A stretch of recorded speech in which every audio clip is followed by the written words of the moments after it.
सूर्यार्यमादित्य द्वादशात्म दिवाकराः भास्कराः स्करब्रत्न प्रभाकर विभाकराः भास्वत् विवस्वत् सप्ताश्व हरिदश्वोष्ण रश्मयः विकर्तनार्कमार्तण्ड महिरारुणपूषणः।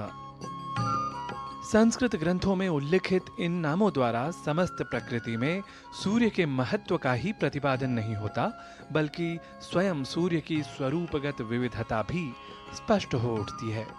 भारतीय ज्ञान परंपरा द्वारा सूर्य की इन्हीं विशेषताओं व उसके महात्म्य को अनेक निकषों, विशेष रूप से वैज्ञानिक और साधारण रूप से सांस्कृतिक दृष्टि से परखा जाना अत्यंत प्रासंगिक कहा जा सकता है। सूरज की किरणों के 7 रंग होते हैं, लेकिन इसमें 3 मुख्य रंग होते हैं, जो कि होते हैं लाल, हरा और नीला। देखिए, त्रिमूर्धानम सप्तरश्मि गृणी से 3 मुख्य हैं 7 रंग की किरणों में। क्रमशः सूर्य विज्ञान का भारत में विकास हुआ वैदिक युग में।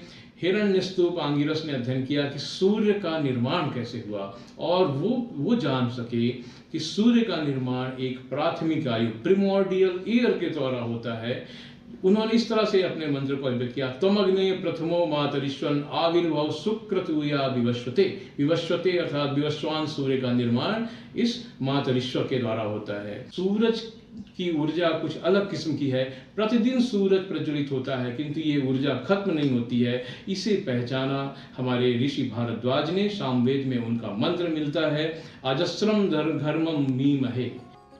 वैज्ञानिक दृष्टिकोण के साथ काल गणना की दृष्टि से तो सूर्य की महत्ता अत्यंत स्पष्ट है ही, पर प्राचीन भारतीय वाङ्मय द्वारा सूर्य व अन्य ग्रहों की स्थिति, पारस्परिकता या सापेक्षता आदि विषयों की वैज्ञानिकता के प्रति तो आधुनिक विज्ञान ऋणी ही है।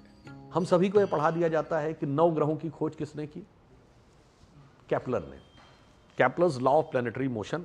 और हम सब ने, जिन्होंने भी भौतिक विज्ञान या फिजिक्स का अध्ययन किया होगा 10वीं, 11वीं, 12वीं क्लास में, केपलर के ग्रहों के सिद्धांत को पढ़ा और केपलर ने सबसे पहले 3 ग्रह निरूपित किए। अब ये बताइए, ब्रह्मा मुरारी त्रिपुरांतकारी भानु शशि भूमि सुतो बुधश्च और गुरुश्च शुक्र शनि राहु केतु सर्वे ग्रह शांति करो भवंतु। तो ये सारे ग्रहों के नाम केपलर ने बताया कि संस्कृत वाङ्मय में पंडित जी ने बताया?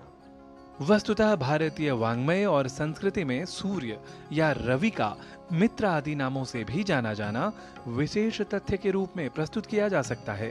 साथ ही ईरान या पर्शिया की संस्कृति में भी अग्नि तत्व के साथ सूर्य को प्रत्यक्ष शक्ति के रूप में सदियों से स्वीकारा जाना भी वैश्विक संस्कृतियों में सूर्य के वैशिष्ट्य को ही परिपोषित करता है। अवश्य ही अनेक सूर्य मंदिरों का निर्माण भी सूर्य की प्राकृतिक महत्ता के साथ साथ सामाजिक, सांस्कृतिक और वैज्ञानिक महत्व को स्पष्ट करता है। भारतीय संस्कृति में सूर्य को एक बहुत ही महत्वपूर्ण स्थान दिया गया है।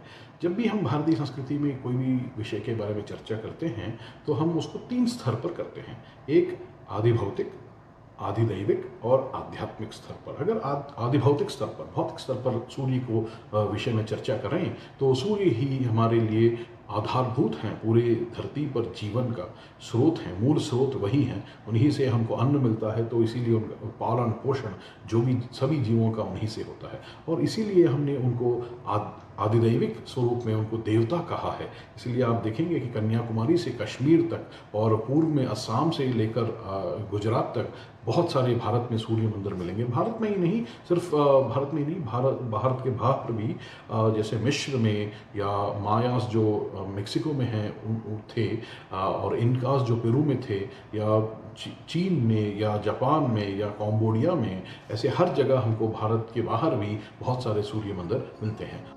समग्रता से कहें तो जीवन के उत्साह को द्विगुणित कर सदैव कर्तव्य परायणता के भाव को जागृत करते सूर्य का भारतीय परिप्रेक्ष्य में सांस्कृतिक महात्म्य भी कम नहीं।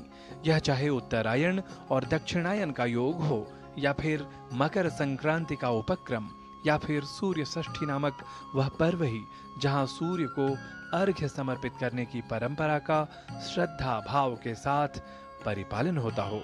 इस तरह सांस्कृतिक और वैज्ञानिक आयामों के परिप्रेक्ष्य में सूर्य के प्रति प्रदत्त विशेष भारतीय अवधान निस्संदेह भारतीय ज्ञान परंपरा की उत्कृष्टता को समक्ष लाने का काम करता है।